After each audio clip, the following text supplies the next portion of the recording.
ഒരു കിഴക്കമ്പലത്തെ ഒരു കമ്പനിയുടെ ഉടമ കേരളം വിട്ടു പോയപ്പോൾ എന്ത് ആഘോഷമായിരുന്നു, എന്തൊരു സന്തോഷമായിരുന്നു മാധ്യമങ്ങൾക്ക്. ആഘോഷമായിരുന്നില്ലേ? സർക്കാരിനെതിരെ അടിക്കാൻ ഉപയോഗിച്ചില്ലേ? ഇപ്പോൾ ഇവിടെ വരുമ്പോഴോ ഇവിടുന്ന് ഓടിക്കാൻ മുമ്പിൽ നിൽക്കുകയല്ലേ ചെയ്യുന്നത്? അതല്ലേ ചെയ്യുന്നത്. എന്നിട്ട് ആ ഉടമ തെലങ്കാനയിൽ പോയിട്ട് ഇതുവരെ തുടങ്ങാൻ പറ്റിയോ? തുടങ്ങാനായോ? 25 കോടി ഇലക്ട്രൽ ബോണ്ടും കൊടുക്കേണ്ടി വന്നതിൻ്റെ വിവരം പുറത്തു വന്നല്ലോ. ആ അനുഭവമൊക്കെ വെച്ചിട്ടാണ് പ്രതിപക്ഷ നേതാവ് എത്ര കിട്ടിയെന്നൊക്കെ ചോദിക്കുന്നത്. മാധ്യമങ്ങളുടെ ഇരട്ടത്താപ്പിനെ കുറിച്ചാണ് ഇവിടെ എം പി രാജേഷ് കിറ്റെക്സിൻ്റെ ഉദാഹരണം വെച്ച് സംസാരിക്കുന്നത്. 2 വർഷം മുമ്പ് കിറ്റെക്സ് തെലങ്കാനയിലേക്ക് പോകുന്നെന്ന് പറഞ്ഞ് സംസ്ഥാനത്തെ മുഖ്യധാര മാധ്യമങ്ങളും വലിയ ഷോ നടത്തിയിരുന്നു. രാത്രി 8 മണി ചർച്ചയ്ക്ക് കിറ്റെക്സ് ആവുമായിരുന്നു. പിന്നെ ദേശീയ മാധ്യമങ്ങൾ പോകുന്നു, പിന്നെ തെലങ്കാനയിൽ പോകുന്നു. പക്ഷേ 2 വർഷം കഴിഞ്ഞിട്ടും കിറ്റെക്സിൻ്റെ കമ്പനി ഇപ്പോഴും കേരളത്തിലാണ് പ്രവർത്തിക്കുന്നത്. തെലങ്കാനയിൽ കമ്പനി ഇതുവരെ പ്രവർത്തനം ആരംഭിച്ചിട്ടില്ല. ആ സമയത്ത് ഒരു സംരംഭകൻ പോകുന്നെന്ന് പറഞ്ഞ് ബഹളം വെച്ച മാധ്യമങ്ങൾ ഇപ്പോൾ ഒരു വലിയ സംരംഭകൻ നമ്മുടെ സംസ്ഥാനത്തേക്ക് വരുമ്പോൾ എന്തിനാണ് അതിനെ എതിർക്കുന്നതെന്നാണ് ചോദിക്കുന്നത്. വസ്തുതാപരമായ കാര്യങ്ങളുണ്ടെങ്കിൽ എതിർക്കാം, ഒരു വസ്തുതയുമില്ലാതെ എന്തിനാണ് എതിർക്കുന്നത്? ആ ഇരട്ടത്താപ്പിനാണ് എം പി രാജേഷ് ഇവിടെ വ്യക്തമായിട്ട് തുറന്ന് കാണിക്കുന്നത്.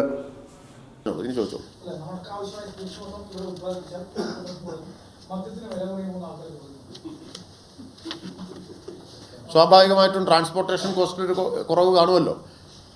പിന്നെ സ്പിരിറ്റ് ഉൽപ്പാദിപ്പിക്കട്ടെ. അതിന് മുമ്പേ ഇവിടെ മറ്റേ സമരവും കോലാഹലവും അല്ലേ തുടങ്ങിയിട്ടുള്ളത്. ഉൽപ്പാദിപ്പിക്കട്ടെ.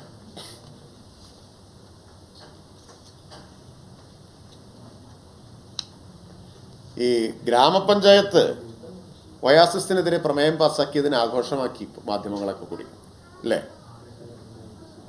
ഇതേ മാധ്യമങ്ങളാണ് ഒരു സംരംഭകന് ആവശ്യമായ രേഖകൾ ഹാജരാക്കാൻ വൈകിയതിൻ്റെ ഫലമായിട്ട് അനുമതി വൈകിയപ്പോൾ നേരെ പഞ്ചായത്തിനെതിരായിട്ടും തിരിഞ്ഞത്. കോട്ടയത്ത് കുറച്ചു കാലം മുമ്പ് ഓർക്കുന്നില്ലേ? ഇപ്പം ഈ ഇരട്ട റോളിലാണ് മാധ്യമങ്ങൾ കളിക്കുന്നത്. സംരംഭകന് വേണ്ടത്ര രേഖകളില്ലാത്തതുകൊണ്ട് അനുമതി വൈകിയപ്പോൾ പഞ്ചായത്തിനും സർക്കാരിനുമെതിരെ.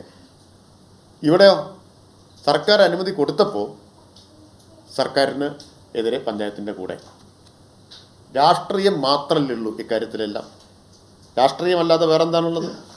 കഴിഞ്ഞ വർഷം ദാവോസിൽ പങ്കെടുക്കാതിരുന്നതിനെ വിമർശിച്ച മാധ്യമങ്ങൾ ഇത്തവണ ദാവോസിൽ വ്യവസായ മന്ത്രിയും കേരളത്തിലെ വ്യവസായ വകുപ്പിൽ ഉന്നത ഉദ്യോഗസ്ഥരും എല്ലാം പങ്കെടുത്തപ്പോൾ അതിനെ വിമർശിക്കുകയാണ്. ഒറ്റ കൊല്ലത്തിൻ്റെ ഇടവേളയിലാണ് ഇത് രണ്ടും നടക്കുന്നത്. ദാവോസിൽ പോവാതെ കേരളം അവസരം നഷ്ടപ്പെടുത്തി. പോയപ്പോഴോ ഇപ്പോൾ പാഴ്ചെലവ്. ഇതാണ് സമീപനം എന്ന് മനസ്സിലാക്കണം. ഇപ്പോൾ ഒരു കിഴക്കമ്പലത്തെ ഒരു കമ്പനിയുടെ ഉടമ കേരളം വിട്ടു പോയപ്പോൾ എന്ത് ആഘോഷമായിരുന്നു, എന്തൊരു സന്തോഷമായിരുന്നു മാധ്യമങ്ങൾക്ക്. ആഘോഷമായിരുന്നില്ലേ? സർക്കാരിനെതിരെ അടിക്കാൻ ഉപയോഗിച്ചില്ലേ? ഇപ്പോൾ ഇവിടെ വരുമ്പോഴോ ഇവിടുന്ന് ഓടിക്കാൻ മുമ്പിൽ നിൽക്കുകയല്ലേ ചെയ്യുന്നത്? അതല്ലേ ചെയ്യുന്നത്. എന്നിട്ട് ആ ഉടമ തെലങ്കാനയിൽ പോയിട്ട് ഇതുവരെ തുടങ്ങാൻ പറ്റിയോ?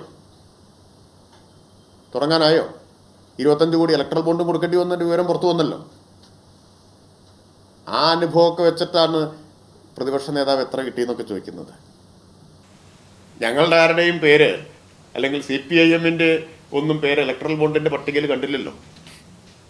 ആ വ്യത്യാസം അദ്ദേഹത്തിന് മനസ്സിലാക്കാൻ കുറച്ച് പ്രയാസമായിരിക്കും. അതുപോലെ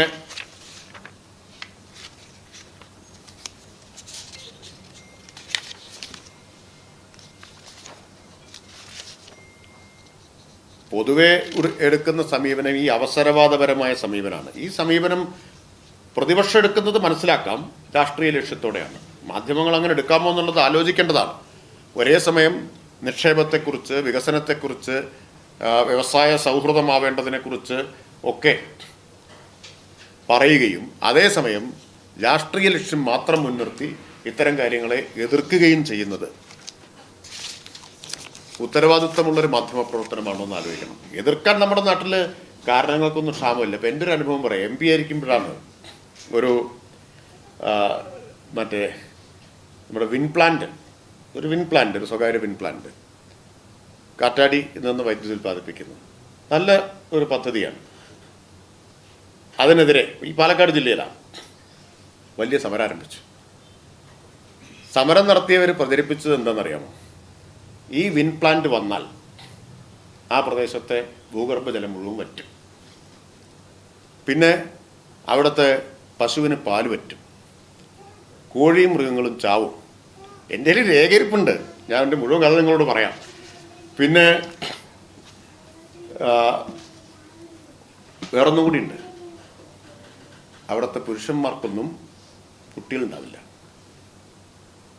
ഈ പ്രചരണം എല്ലാം നടത്തി അവസാനം കളക്ടറേറ്റിൽ അന്നത്തെ കളക്ടറുടെയും കൂടി സാന്നിധ്യത്തിൽ ഞാനൊരു യോഗം വിളിച്ചു. ഈ എതിർക്കുന്നവരെ കൂടി വിളിച്ചിട്ട്, ഈ സംരംഭകരെയും. ആ യോഗത്തിൽ ഈ ആശങ്കകളൊക്കെ പറഞ്ഞു. അപ്പം ഞാൻ അവരോട് പറഞ്ഞു, ഇതിനൊന്നൊരു ശാസ്ത്രീയ അടിത്തറ. അന്ന് ഞാൻ പാർലമെൻറ്റിലെ ഈ ഊർജ്ജകാര്യ സ്റ്റാൻഡിംഗ് കമ്മിറ്റി അംഗമാണ്. അപ്പോൾ ധാരാളം സോളാർ വിൻഡ് പ്ലാന്റുകളൊക്കെ സന്ദർശിച്ചിട്ടുണ്ട്. അപ്പോൾ അനുഭവം ഒക്കെ വെച്ചിട്ട് പറഞ്ഞു, ഇതിനൊന്നൊരു അടിത്തറയുമില്ല, ശാസ്ത്രീയ അടിത്തറയുമില്ല. പിന്നെ നിങ്ങളുടെ ആശങ്കയല്ലേ, ആശങ്ക നമുക്ക് കണക്കിലെടുക്കാം. അതുകൊണ്ട് പാലക്കാട് IIT-യെ ഇത് പഠിക്കാൻ ചുമതലപ്പെടുത്താം. അപ്പോൾ തന്നെ ഞാൻ കൂട്ടിച്ചേർത്തു, അല്പം നാണക്കേടുള്ള കാര്യമാണ് ഇങ്ങനൊരു കാര്യം, വിൻഡ് പ്ലാന്റ് ഇന്ന പ്രശ്നങ്ങൾ ഉണ്ടാക്കും, ഇത് പഠിക്കണമെന്ന് IIT-യോട് പറയുന്നത് കുറച്ച് നാണക്കേടുള്ള കാര്യമാണ്. എന്തായാലും നിങ്ങളുടെ ആശങ്കയായതുകൊണ്ട് IIT-യെ ചുമതലപ്പെടുത്താം. കളക്ടർ രേഖാമൂലം ആവശ്യപ്പെട്ടു. ഞാൻ IIT ഡയറക്ടറോട് ഫോണിൽ ഞാൻ വിളിച്ചു. ഞാൻ ഈ കാര്യം പറഞ്ഞപ്പോൾ അദ്ദേഹം പൊട്ടിച്ചിരിച്ചു. അന്നത്തെ IIT ഡയറക്ടർ ഡോക്ടർ സുനിൽകുമാർ, ഇപ്പം അദ്ദേഹം ഇവിടെ ഇല്ല.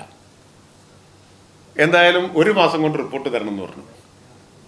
1 മാസം കൊണ്ട് റിപ്പോർട്ട് IIT തന്നു.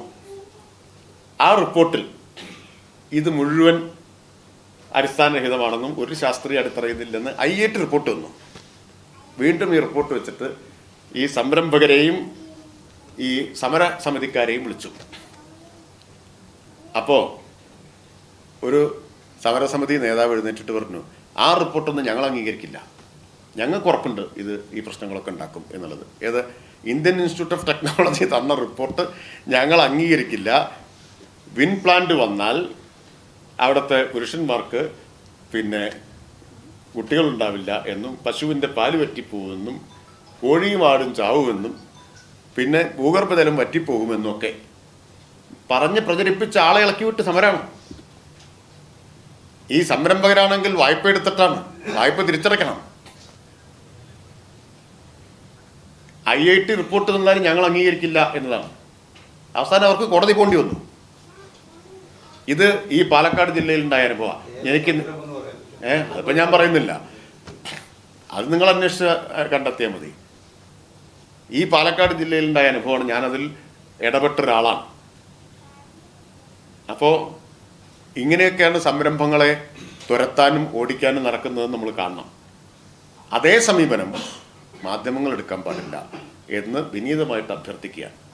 നിങ്ങൾക്ക് അഴിമതി ഉണ്ടെങ്കിൽ ചൂണ്ടിക്കാണിക്കാം, ക്രമക്കേടുണ്ടെങ്കിൽ ചൂണ്ടിക്കാണിക്കാം. അത്തരം കാര്യങ്ങൾ ഒരു വിട്ടുവീഴ്ചയും ചെയ്യേണ്ട കാര്യമില്ല. ഞങ്ങളിതിൽ തുടക്കം മുതലേ ഉറച്ചു നിന്നത് എന്തുകൊണ്ടാണ്? നിയമവിരുദ്ധമായിട്ടുള്ളൊരു കാര്യം ഇല്ല എന്നുള്ളത് കൊണ്ടാണ്. നാടിൻ്റെ ഉത്തമ താല്പര്യത്തിന് വേണ്ടിയിട്ടാണ് ഇത്തരം നടപടികൾ സ്വീകരിക്കുന്നത് എന്ന ആത്മവിശ്വാസമാണ്.